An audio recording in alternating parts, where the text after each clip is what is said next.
พี่น้องมาเบิ่งในคุ้มว้าพี่น้องว้าดีโทเด็ดออกจากของแต่ยังจะจับโอเคก็งูพี่น้องเอ้าเจ้าหยันบ่ปิ่งตำมักทั่วพี่น้องเสียบเวอร์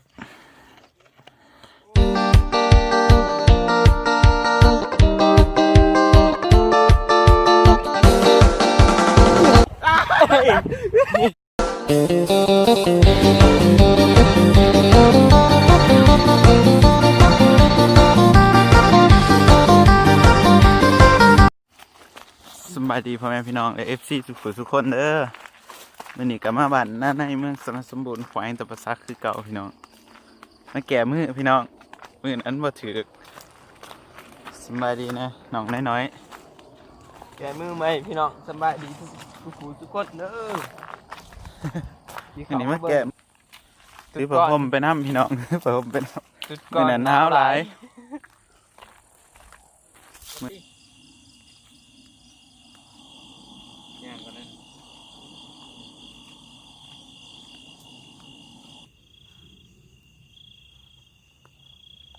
เฮ้ยโอ้ยตกใจเบิดหอดแล้วพี่น้องเอ้ยหอดมองพักมองนอนเท่าไหร่สบายดีพี่น้องกันไปเองเนาะมื้อนี้มาจับเขียดตามเคยไปเบิ่งกันมันสิไหลลายหรือไหลหน่อยไปเดี๋ยวไปกันพี่น้องไปกันมื้อนี้มันอยู่ดอกมื้อนี้เอามาเสริมขาอยู่นี่เสริมทำไมตัวนี้กาแฟเองเสริมไหมเนาะพี่น้องโอ้พี่น้องพี่น้องป้าน้อยอย่าพาเอาอยู่คุ้มกันโอ้พี่น้องเอ้ยคนหายได้เห็นโอ้พี่น้องเอาคุบเอาน้อยโอ้คือมันต่อมันเต้นไปมันสิบ่อันนี้บ่มันก็เต้นท้องคุ้มโอ้ได้พี่น้องหักคายอยู่บ่นี่บ่ฮักว่ะโตน้อยๆบ่ฝ่าเอามันเอาเดี๋ยวเอาตัวใหญ่ก่อนโอ้ตัวใหญ่กับตัวเดียวมาถึกมือเลยพี่น้องเอ้ยไปเด้สุดท้ายเดี๋ยวตัวใหญ่พี่น้องเพราะว่าตัวหน่อยได้อู้เต้นคบกับปูเนาพี่น้องเต้นน้องเอานี่มันจะเต้นขึ้นมาขึ้นเนาะโอ้แม่งยังวะ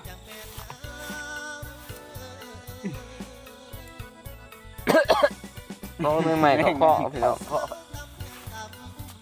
สองโต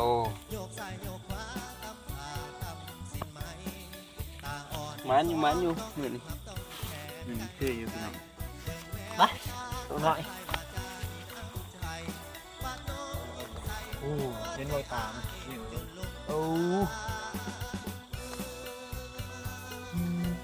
เอาเนี่ยนะมันตกจุ่มหรอเอาไหมตัวนี้เอาพอทัดมาครับจักเจ้ามันไปใส่ยังสิได้อยู่บนเนี้ยนี่เฮ้ยเป็นคนขุบก็ได้ขุบตัวใดก็คือว่าบ่ถือเดี๋ยวโอ้ตัวใหญ่อยู่ดีเอาไหมคนพูดได้โอ้นี่หนูนะไหนหนูในนี่กบโอ้หนูในใส่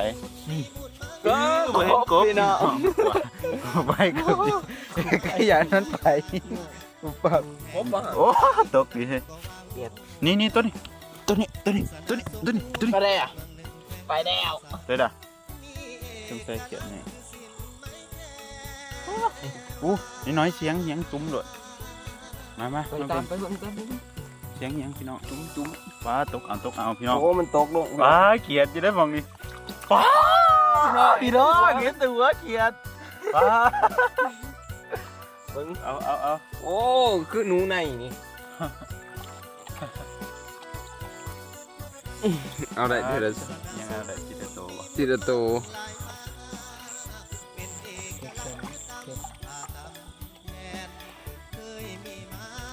มีกบนำมา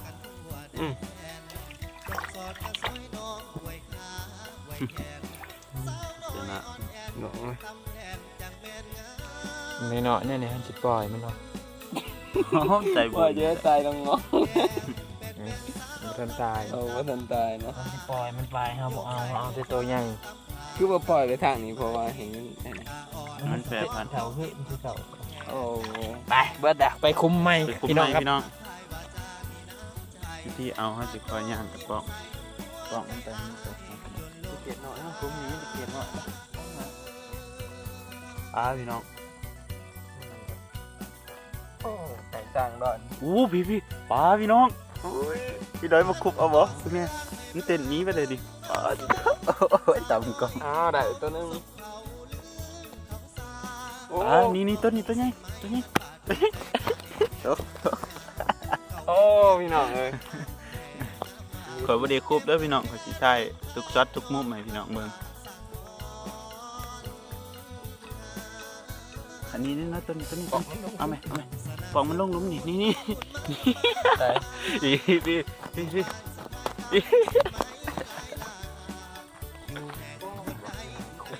คือเขาโตโอ้ยมันต้องคุ้มหมดโอ้พี่น้องมาเบิ่งไม่คุ้ม ป้าพี่น้องเอ้ยไปเอาฉันสิเอานี่ เขียดหมูพี่น้องเลยหวานเพิ่นเขียดหมูไม่ได้ตัวใหญ่ กินอีหมูกัน ปีนกินกับตำถั่วหรือว่าอย่าไปสู้กันแล้วเนาะ ยังอีกยาวๆอยู่พี่น้องยังอีก2-3คุ้ม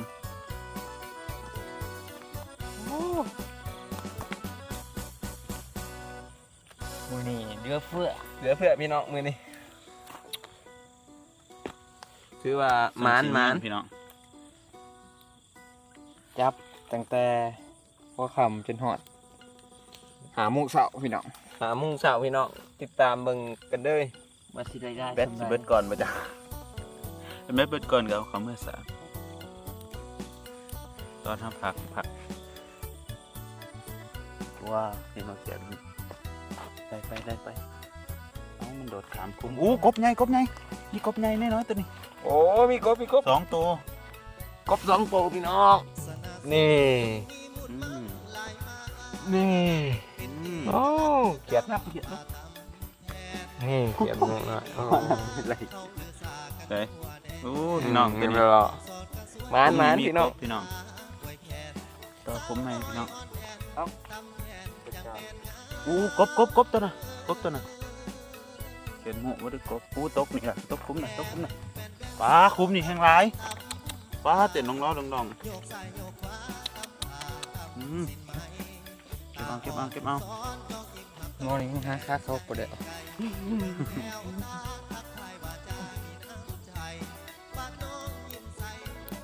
กบใหญ่ตัวนี้ปลาตัวนี้เขียนใหญ่ได้เนาะพี่น้องเบิดแล้วตอนนี้ก็7 โมงแล้วพี่น้อง เดี๋ยว 1 ทุ่มแล้วเดี๋ยวประมาณ2 ทุ่มเขาสิมายามอีกเทื่อนึงพี่น้อง1 ชั่วโมงเขาสิมายามอีกเทื่อนึง ตอนนี้เป็น เขาสิเทศสอบพี่น้องไว้แล้วก็ให้มันตาย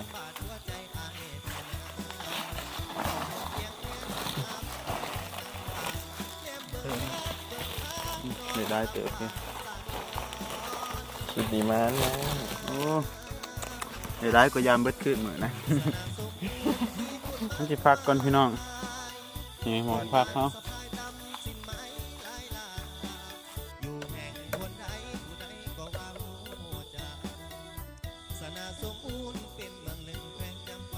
หอบ 2พี่น้องหอบ หัวโคมเดี๋ยววะ 2แล้วหัวโค้ม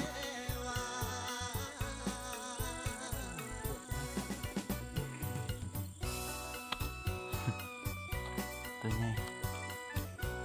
พี่น้องตัวใหญ่ จิบกับจิบมือเด้อ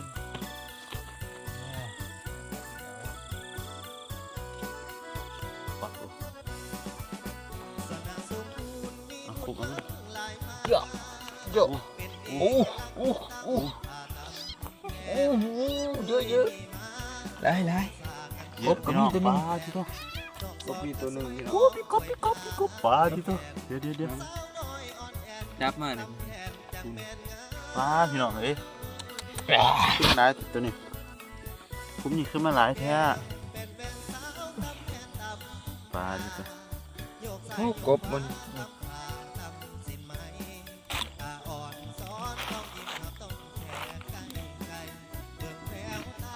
นดุกมันดิกมันคันๆ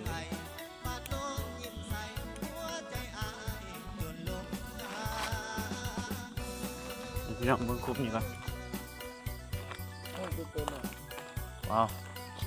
ว้าวตัวใหญ่นี่พี่น้อง โอ้แม่สาวน้อยโอ้พอเกียดเนี่ย ที่เขียนหมูพี่น้องเลย ไปเอาคุ้มหน่อยไปเอาคุ้มห เอา น่อย คุ้มไหนมั้ง เอาคุ้มนี่พี่น้องโอ้โหปองมันไปข้างในมันกินจะสารน้ำตีกันหมดมันนี่เป็นตื่นกับขึ้นเอาไป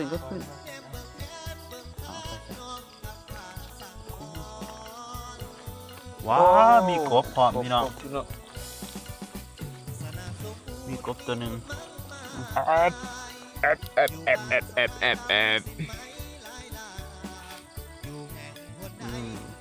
ตรงนี้มีแขก3 ตัวกบตัวหนึ่งพี่น้องเอาตกไปสิละ ก็จะเก็บอ่ะ มื่อนี้เอาเขียดบ่เป็นบ่คือเอาสาย มาได้มึง มีมันพี่น้องเอ้ยมันบ่ล่ม มาแกะมือเด้สมมาแกะมือ เดี๋ยวก่อนได้2-3หีบพี่น้อง หอบที่2เนาะพี่น้องเทลงไป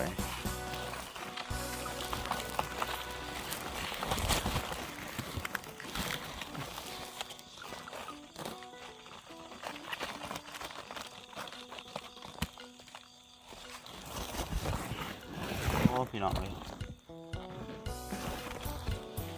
นั่นพักกันพี่น้องวันนี้เจอกันรอบที่3พุ่นละรอบที่3นะพี่น้องเอ้ยไหนคุบเอาตัวนี้เนี่ยมันคือที่หนึ่ง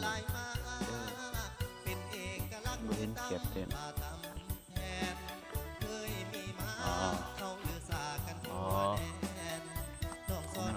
คุ้มร้ายของปี ด้านหลังเลยโอ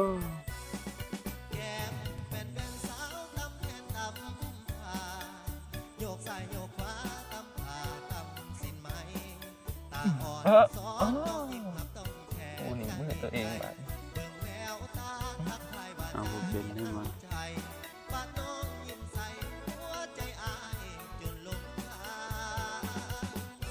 เบิดเลยเนาะ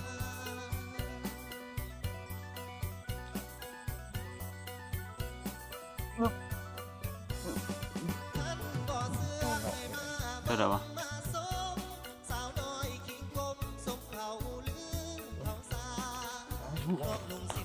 ทุกหน้าครับพี่น้องคุณตายเพราะคุณโอ้ตัวใหญ่มาก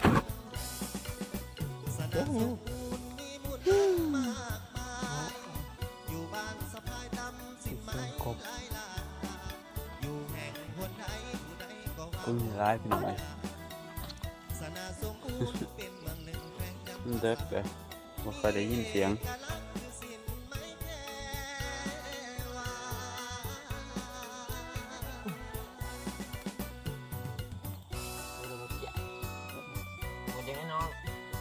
มาดูขุมนี้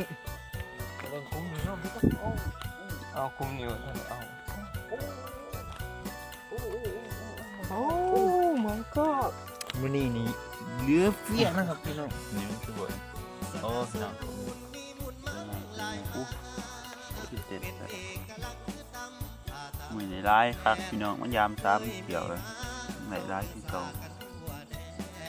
ตอนนั้นพยายามเลยนี่มันสิได้ร้ายบ่ แต่พยายามเลยมันก็ไปเนาะ พยายามเลยมันก็ติดกองอยู่สิ มันก็เตะไปเลย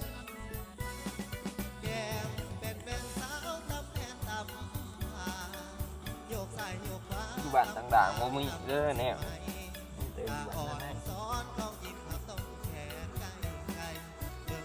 บ้านอื่น บาดไล่เขียดลายมันตั้งหลังน้ำถ่วมบ่อยลายเขียดบ่มีเลย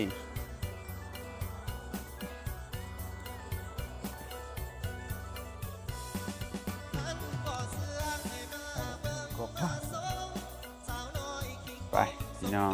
ครับ บ้านปากห้วย รอบสามเลยพี่น้องก็มีอย่างที่จะ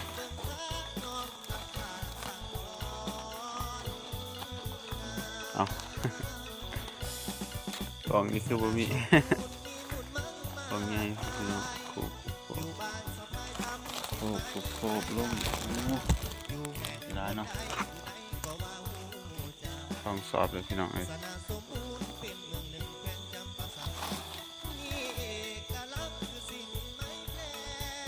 จะจับเอาเก็บก่อน งูพี่น้องเอ้าตัวใหญ่มันบ่ อย่างนี้ยังโอ้มันกำลังกินเขียดมั้ง พี่น้องงูกินเขียดงูเอียงวะ งูเดือมดาวนะพี่น้อง ตัวใหญ่มันครบบ่ กินครบมาดิจูบไปอ่ะตัวนี้เอ้าไปละ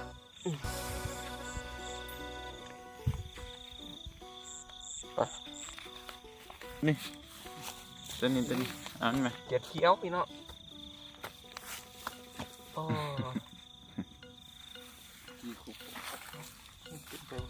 โอ้คุณมีไรจะตัวใหญ่ตัวนี้อันไหมได้พี่น้อง เป็นสูงกับ อ่ะ บอกน้องกูมือนะ โอ้ตัวนั้นมักถือเต้นได้หม่องอันนั้นเนาะ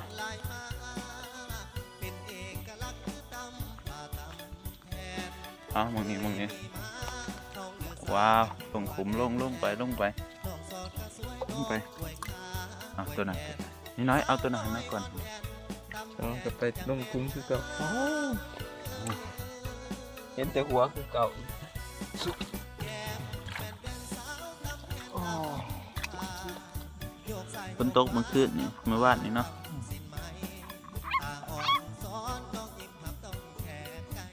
มันจะหมดหนาวมันตกในนี่ให้ได้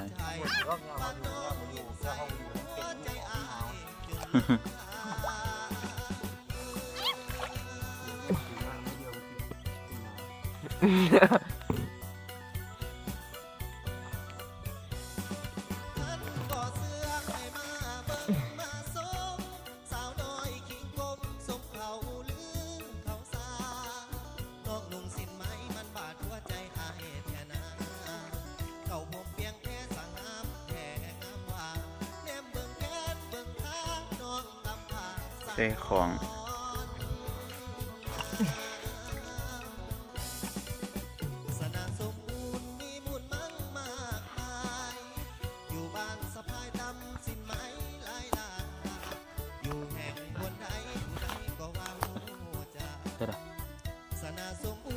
อ่ะไปใช่ละนี่บ่ตัวใหญ่อ่ะพี่น้อง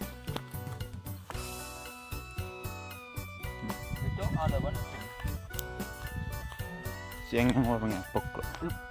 นี่ เสียงยังวะบ่มันดังอยู่เนาะอะไรมันปกมันบ่เคยอันนี้ลุมนี่พี่น้องลุมนี่ลุมเคยหลายนี่หลุดเดี๋ยวได้กำเลย ตัวนี้คือเก่า จับมันเข้าไปหน้าปกน้องเอ้ยบ่เคยจนบ่ฮู้ดอก ไปหยิบหมูใหญ่ หมอใหญ่พี่น้องเอ้ย ไปอัดกับเราผมเรียกเก็บ เอาเต็มลูกเอาโอ้หูน่ะแห้งลงหลายพี่น้องเขาจะเอาพี่น้องมันอีหยัง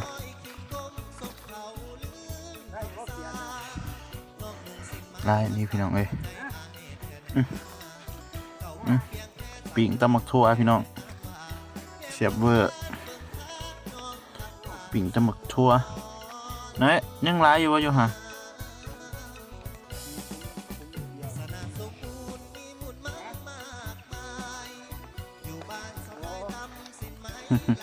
ถ้าที่เดือกก็จะตัวใหญ่ได้อพี่น้อง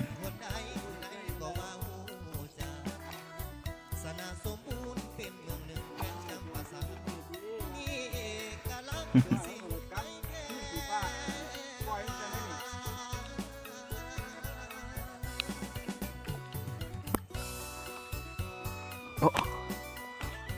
ตัวนี้โอ้ว้าตัวนี้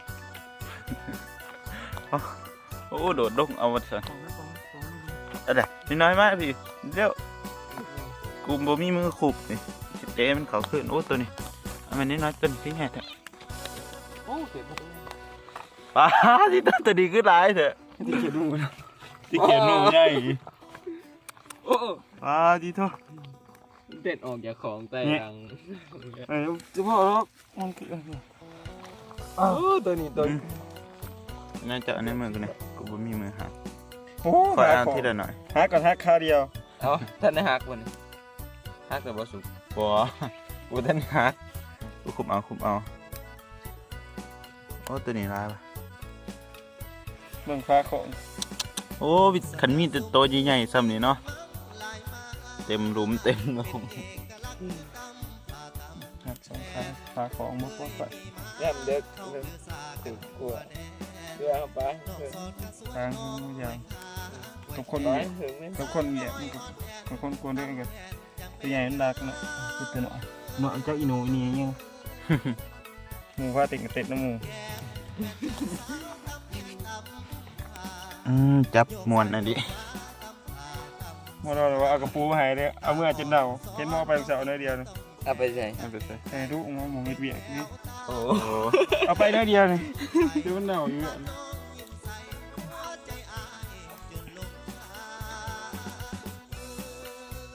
บ่เคยเห็นเผื่อนะได้ปัน ไอ้ทั้งหวานหมูอยู่เนี่ยนี่บ่ บ่เคย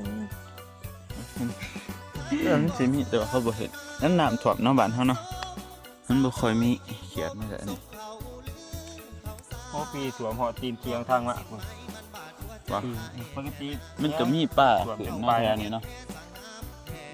ดงผู้ บ่ มันหลาย ทีมันใหญ่แต่ ปีหนักตัวหมดผู้ บ้านเขาจะไปยังผมเยี่ยม จะบ่มีหมองไปกบเขียด สองขา ก็จะกบจะเขียดคนก็บ่มีหมองไป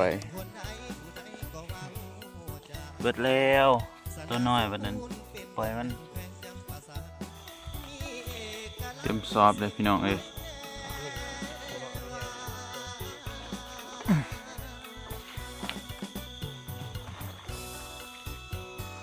เช็ดนะ ตายตัวตายก็ตายแน่เนาะ ไม่ตาย ปลาที่ตัวลายนี่ลุ้มเลยอะท้องโตแล้วเจอ โอ้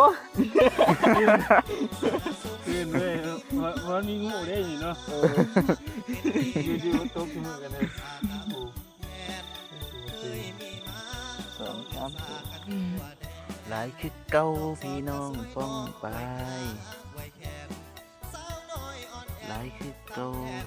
ก็ไม่ได้เดี๋ยวนะก้นลิ้น เนาะ กระปูกระจีมันตัวบ่ค่อยใหญ่พี่น้องคุ้มนี่ตัวบ่ค่อยใหญ่เลยพี่น้องเอ้ยไล่มันไปตรงนี้มันคือมันหลายแต่มันมาหบอยู่มัน มันฟองมันมันออกไปเอาเดี๋ยวมาซูมมาซีมมันกันว้ายังเคยบ่เอาไหมบ่มันเปลี่ยนประสบการณ์ไหม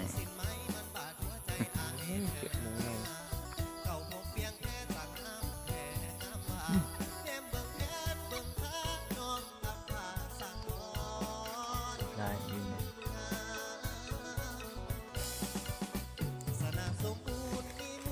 เดินทางมาจากติดตะเวนไต่ติดตะ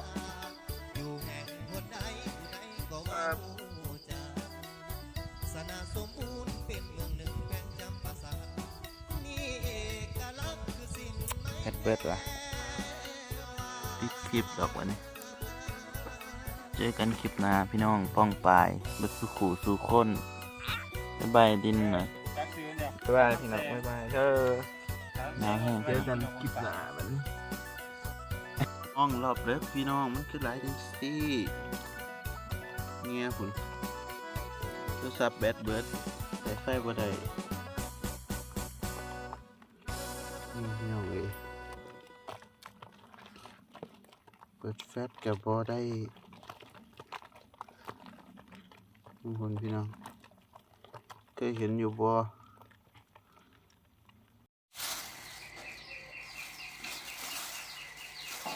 สุดหลังจากเงี้ยงมาแล้วเนาะพี่น้องเอาไปเอา